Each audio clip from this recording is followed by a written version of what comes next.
Sveiki visi atvykę į mano kanalą. Aš esu Simonas ir visai norėčiau pakalbėti tokia rimta tema. Ką reiškia būti krikščioniu? Ir visai reikia apie ją pakalbėti, nes jau tas supratimas, kas yra krikščionis, jis keičiasi. Jisai net ir įgauna tokią prastą prasmę. Ir norėčiau pradėti nuo to, kad apie tą patį supratimą žodžio. Nes vieniems žmonėms atrodo, kad aš tikiu Dievą ir viskas, aš krikščionis, aš čia nice, gerai gyvensiu ir gyvenu, bet tai nėra tiesa, nes aš remsiuos Bibliją, remsiuos Dievo žodžiu, net ir velnias tiki Dievu, kad jis yra Dievas, net ir demonai bijo ir visi pikti padarai bijo ir žino, kad egzistuoja Dievas ir kad jis yra galingas. Tai žmonės tiesiog tiki Dievą, bet tas tikėjimas, jis bus silpnas. Arba netgi labai geras pavyzdys būtų žmonės tiesiog užsideda kryžių ant kaklo ir galvoja, o viskas, aš jau esu krikščionis, aš turiu čia kryžių ir viskas fainai ir aš gyvensiu taip toliau, kaip ir gyvenu. Bet tas pats žodis reiškia, kad aš esu Kristaus sekėjas, krikščionis. Nes tik po Kristaus, tik jam prisikėlus, iš pačių mirus, buvo Biblijoje apaštalų darbuose ir paminimas žodis krikščionis. Ir jisai reiškia žmogus, kuris seka Jėzų, seka jo mokymais ir gyvena taip, kaip jis bus išmokę. Ir skaitant Bibliją nėra taip sunku pamesti, ką Jėzus sako, nes Evangelijoje pagal Matą,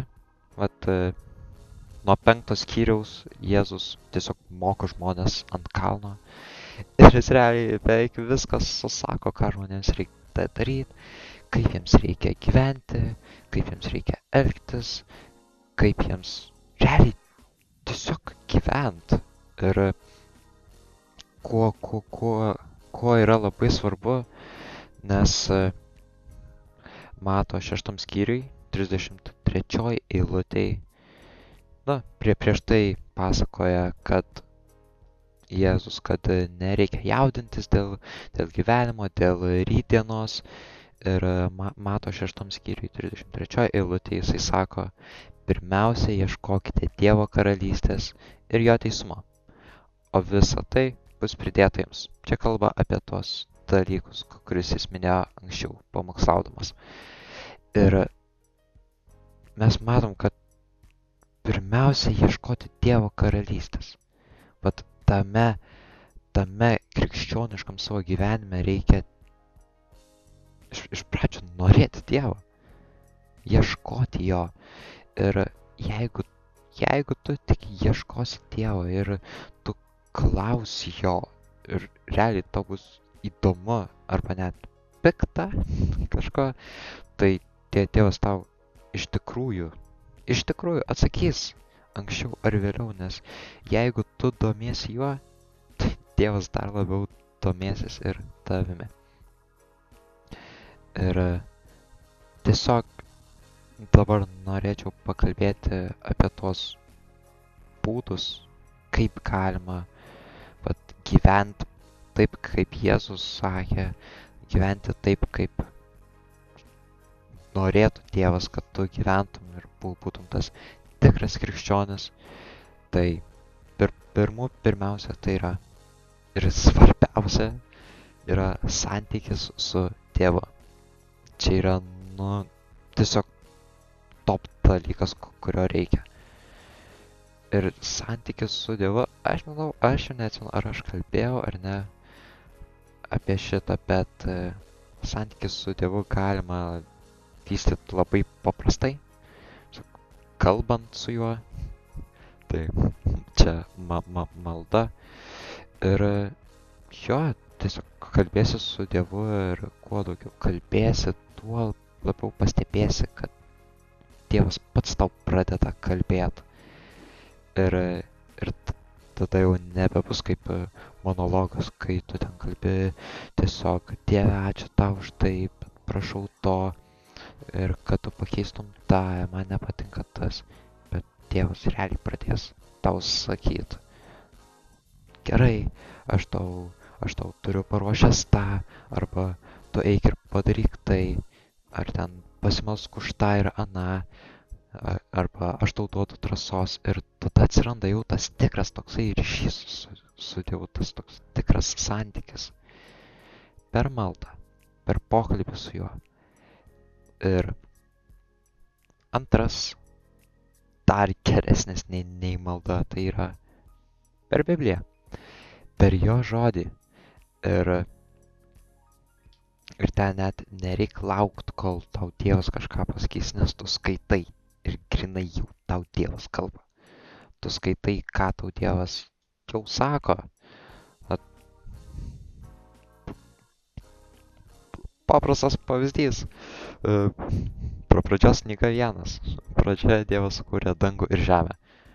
Ir tau jau Dievas sako, aš sukūriau dangų ir žemę. Arba pavyzdžiui, kaip Jėzus sako, kiekvienas, kuris nori sekti manimi, tegul išsižada pats savęs ir ten neša kryžių ir seka paskui mane. Ir tu supranti, pala, jeigu aš noriu artėti prie Dievo, aš turiu išsižadėti savęs. Ir taip, tai yra tiesa, nes išsižadėjimas savęs, išsižadėjimas toks, kas tu esi. Žiūrėk, jeigu tu esi be Dievo, jeigu tu gyveni be Dievo, tu gyveni dėl kūno. Ir tas gyvenimas dėl kūno, jis yra labai toks trumpalaikis. Gyvenimas dėl kūno, aš galiu paimti paprastus pavyzdžius, gėrimas, baliavojimas ar ten pornografijos žiūrėjimas. Jis taip, oi, kaip smagu, kai su kompanija varom išgerti ir tada rytoj atsikeliam ir visi su skaudančiom galvom. Ne, aš negeriu, bet imu kaip pavyzdį ir taip aišku bus smagu, bet ar visą laiką bus smagu? Ne. Ir kai tu išsižadi savęs ir tu priimi Dievą į gyvenimą, tu pradedi sekti juo, tu sekti, ką Jėzus sako, gyventi taip, kaip Dievas nori, tu supranti, kad, mane tai pripildo, man iš tiesų yra pilnas gyvenimas, aš gyvenu taip, kaip Dievas nori ir man pačiam taip patinka. Ir tada atsiveria toks visai kitas gyvenimo kampas, tas prasmės kampas, kad aš esu tik tai mažas akmenėlis jūroje ir kad aš gyvenu dėl Dievo, aš gyvenu dėl jo ir aš negyvenu savo, aš nenoriu patenkinti savo kūno, kuris ir taip mirs, bet aš noriu patenkinti Dievą. Ir tas pats man buvo, kai aš jau paaugau ir supratau, kad aš nenoriu gyventi dėl savęs, kad aš iš tiesų noriu daryti kažką dėl Dievo, kalbėti apie jį, apie jo žodį, platinti žinią gerąją ir tada aš supratau, kad realiai, ką aš dabar gyvenu, ką aš truputį po truputį evangelizuoju, truputį po truputį kuriu apie Dievą video. Aš suprantu, kad man tai patinka ir aš jaučiuosi pilnas kalbėdamas apie Dievą. Aišku, reik turėti žinių, reik turėti išminties, bet skaitant raštą, skaitant Bibliją, ta visa išmintis ir ateis, jeigu tu jos norėsi. Ir tas buvimas krikščionis ne tik tikėjimas, kad Jėzus numirė už mane, prisikėlė, aš dabar esu laisvas, bet kad iš tos laisvės aš galiu ir daryti kažką dėl Dievo, nes man nebereikia dėl kūno gyventi. Aš turiu laisvę atsiplėšti nuo visokių nuodėmių, nuo visokių prisirišimų, nuo visokių savo sunkumų, juos atiduoti Dievui ir daryti kažką gero dėl jo. Ir iš tiesų, jeigu tu, mano mielas draugė, pradėsi gyventi dėl Dievo, būsi tas tikras krikščionis, tu suprasi, kad Dievas tau kažką turi, tai, kas tave pripildys. Ne tik skaitysi raštą ir tau bus pilna, tau bus gera, tu galvosi, wow, čia taip stipru ir prisipildys širdis, bet ir gyvensi dėl Dievo kažką darydamas. Tai norėčiau apibendrinti, kad krikščionių gyvent, tai nėra tik tai tikėti, kad yra Dievas, bet ir gyventi taip, kaip Jis nori, priimti jį į širdį ir atsižadėti savo kūną, bet stiprinti tą vidinę sielą ir tiesiog mokytis iš Jėzaus, nes Jėzus tiesiogiai parodė, kaip Dievas nori, kad mes gyventumėm ir negyventi savo, bet gyventi dėl Dievo. Tai jeigu turi kokių klausimų arba gal aš kažką neaiškiai pasakiau, jo, visą laiką gali komentuoti ir jo, aš anksčiau ar vėliau atrašysiu. Tai ačiū, kad išklausei ir iki kito karto.